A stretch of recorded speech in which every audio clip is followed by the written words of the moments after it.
पुरणपोळी करायची. आता असा उंडा घ्यायचा. उंडा घेतल्यावर अशी गोल गोल वाटी करायची त्याची. मग त्याच्यात पुरण भरायचं मापात. आता हे असं पुरण भरून उंडा तयार करायचा.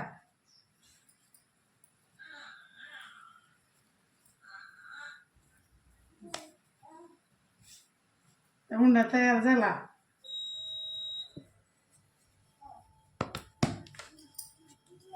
आता अशी दोन्ही अंगाने लाटायची पोळी. एकदा पिठात बुडून घ्यायची म्हणजे चिटकत नाही.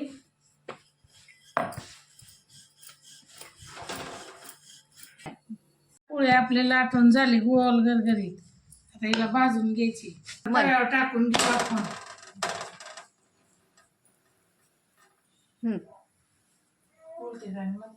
अशी दोन्ही साईड भाजून घ्यायची चांगली.